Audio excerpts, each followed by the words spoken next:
کیا عشاء کے صرف 4 فرض پڑھ سکتے ہیں؟ اگر کوئی عشاء کی نماز لمبی ہونے کی وجہ سے چھوڑ دیتا ہے تو اگر وہ صرف 4 فرض پڑھ لے تو کیا اس کی عشاء کی نماز ہو جائے گی؟ اسی طرح اگر عصر کی بھی صرف 4 رکعت فرض پڑھ لے تو کیا اس کی نماز ہو جائے گی؟ کوئی گناہ تو نہیں ہوگا؟ حنا صاحبہ بہاولپور سے۔ جی حنا صاحبہ، بالکل فرض نماز ہو جائے گی۔ 17 رکعتیں سوچ کے نماز ہی چھوڑ دینا عشاء کی، یہ تو بہت بڑا ظلم ہے۔ تو 4 فرض یہ بہت زیادہ ضروری ہیں۔ اگر کوئی سنتیں نہیں پڑھ رہا، صرف 4 فرض پڑھ لیتا ہے تو فرض تو ذمے سے ساقط ہو گئے نا، ورنہ فرض چھوڑنا تو کبیرہ بہت بڑا گناہ ہے اسلام میں۔ تو کسی بھی طرح ہو فرض بہرحال پڑھیں۔ باقی عشاء کے بعد 2 سنتیں مؤکدہ ہیں تو وہ بھی پڑھ لیں، کیا جا رہا ہے اس میں، وہ بھی مؤکدہ ہیں۔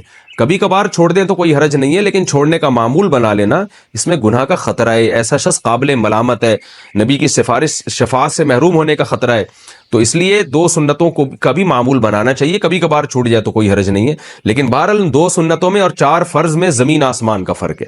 2 سنتوں کے چکر میں 4 فرض کبھی بھی نہ چھوڑیں، نہیں پڑھے جا رہے تو 4 فرض ہی پڑھ لیں، تو لیکن عام 2 سنتوں کا بھی معمول بنا لیں۔ تو 6 رکعتیں عشاء کی، جس کو ہم کسی حد تک ضروری کہہ سکتے ہیں، 4 فرض تو وہ تو فرض ہیں بہرحال، اور 2 سنتیں مؤکدہ ہیں، وہ چھوڑنا حرام اور کبیرہ گناہ تو نہیں ہے، لیکن قابل ملامت ہے ایسا شخص جو سنتیں نہ پڑھے۔ اور وطر 3 رکعت وطر رہ گئے، وہ پوری رات میں کبھی بھی پڑھ لیں، وہ بھی واجب ہیں، وہ چھوڑیں گے تو گناہ گار ہوں گے۔ باقی عصر سے پہلے 4 رکعتیں پڑھنا وہ سنت ہے، وہ لازمی نہیں ہے۔ ظہر، عصر اور عشاء کی 4 سنتوں کی فضیلت۔ ظہر، عصر اور عشاء سے پہلے 4 رکعت سنت پڑھنے کی کیا فضیلت ہے؟ اگر کوئی انہیں مستقل چھوڑ دے تو کیا وہ گناہ گار ہوگا؟ ارسلان راولپنڈی سے۔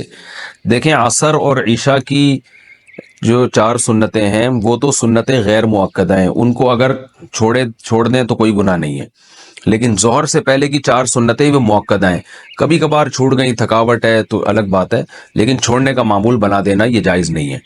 ہاں، فضیلت کیا ہے؟ ظہر سے پہلے کی سنت کی فضیلت تو یہ کہ نبی نے ہمیشہ پڑھی ہیں۔ عصر سے پہلے جو 4 سنتیں ان کی فضیلت میں آتا ہے، رسول اللہ صلی اللہ علیہ وسلم نے فرمایا، رحم اللہ عبدن، اللہ اس بندے پر رحم کرے جو عصر سے پہلے یصلی 4 قبل العصر، جو عصر سے پہلے 4 رکعتیں پڑھے، کما قال صلی اللہ علیہ وسلم۔ تو یہ فضیلت ہے حدیث میں، اللہ اس پر رحم کرے، تو نبی کی زبان سے رحمت کی دعا نکل گئی۔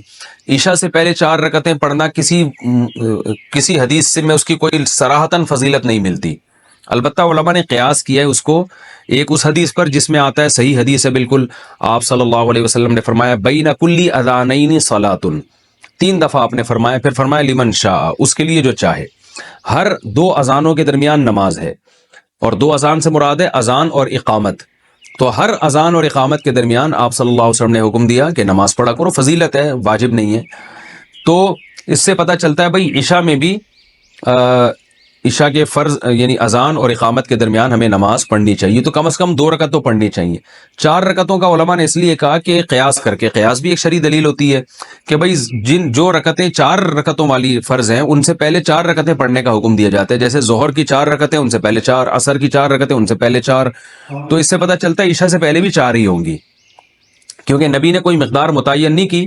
لیکن ہم ظہر اور عصر پہ اگر قیاس کرتے تو اس سے یعنی استیناس کیا جا سکتا ہے کہ جب ظہر اور عصر سے پہلے 4 ہیں تو عشاء سے پہلے بھی 4 ہوں گی، کیونکہ فجر سے پہلے 2 ہیں، کیونکہ فجر کے فرض 2 ہیں، تو اس سے پتہ چلتا ہے کہ ایک استیناس کیا علماء نے، کیونکہ حدیث میں صراحتاً ذکر نہیں ملتا کہ کتنی پڑھنی چاہیے، تو اس لیے مطلق صلاۃ کا حکم ہے، تو ظہر اور عصر پہ قیاس کیا تو فقہاء نے کہا کہ عشاء سے پہلے بھی 4 رکعتیں پڑھنا مستحب ہے، افضل یہ کہ 4 کم از کم پڑھی جائیں، زیادہ پڑھیں تو اچھی بات ہے، تو ایک واجب نہیں ہے، افضل ہے۔ کیا نماز عشاء تاخیر سے پڑھنا مستحب ہے؟ بنت عبداللہ کشمیر سے۔ کیا ہم عشاء کی نماز کا وقت شروع ہونے سے لے کر 12 بجے تک کسی بھی وقت پڑھ سکتے ہیں؟ نیز کیا دیر سے عشاء کی نماز پڑھنا مستحب ہے؟ دیکھیں، عشاء کی نماز کے 3 اوقات ہیں، ایک ہے 1/3 رات، یعنی آپ یہ دیکھیں نقشے میں کہ عشاء کا ٹائم کس وقت شروع ہو رہا ہے اور صبح صادق کا ٹائم کس وقت شروع ہو رہا ہے۔ مثال کے طور پر آپ کے علاقے میں عشاء کا ٹائم شروع ہو رہا ہے 8:30 بجے رات کو، اور فجر کا ٹائم شروع ہو رہا ہے فار ایگزامپل 4:30 بجے، تو اب آپ گنیں 8:30، 9:30، 10:30، 11:30، 12:30، 1:30، 2:30، 3:30، 4:30، تو یہ ٹوٹل 8 گھنٹے ہو گئے۔ ہم آسانی کے لیے یہ 9 گھنٹے کر لیتے ہیں، یعنی فجر کا ٹائم شروع ہو رہا ہے 5:30 بجے، تو یہ 9 گھنٹے ہو گئے۔ عشاء کا ٹائم شروع ہو رہا ہے آپ کے علاقے میں فار ایگزامپل 8:30 بجے، اور فجر کا ٹائم شروع ہو رہا ہے 5:30 بجے۔ 9 10 11 12 1 2 3 4 5، تو یہ پورے گھنٹے بنتے ہیں 9 گھنٹے۔ تو اس سے میں پتہ چلا کہ عشاء کا جو وقت ہے وہ 9 گھنٹے ہے۔ صبح صادق سے پہلے پہلے آپ عشاء پڑھ لیں گے تو آپ کی نماز ہو جائے گی، قضا کرنے کا گناہ نہیں ہوگا۔ اصولی طور پر یہ مسئلہ ہے۔ البتہ عشاء کے ٹائم کو 3 حصوں میں ہمیں ڈیوائیڈ کرنا چاہیے۔ سب سے پہلے 1/3 رات۔ اب آپ بتائیں 9 گھنٹے جب عشاء کا ٹائم آپ کے علاقے میں اگر بن رہا ہے تو 1/3 یا 1/3 رات کب ہوگی؟ جب 3 گھنٹے پورے ہو جائیں گے، یعنی 8:30 بجے اگر عشاء کا ٹائم شروع ہو رہا ہے، 9:30 10:30 11:30، یہ ہے 1/3۔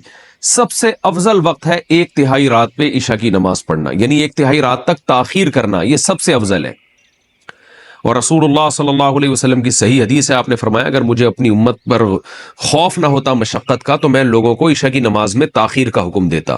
تو مشقت کا خوف تھا، اس لیے آپ نے اس کو واجب نہیں قرار دیا، لیکن افضل بہرحال یہی ہے کہ عشاء کی نماز اگر 9 گھنٹے کی رات ہے اور 8:30 بجے ٹائم شروع ہو رہا ہے تو 11:30 بجے پڑھی جائے، یہ سب سے افضل وقت ہے۔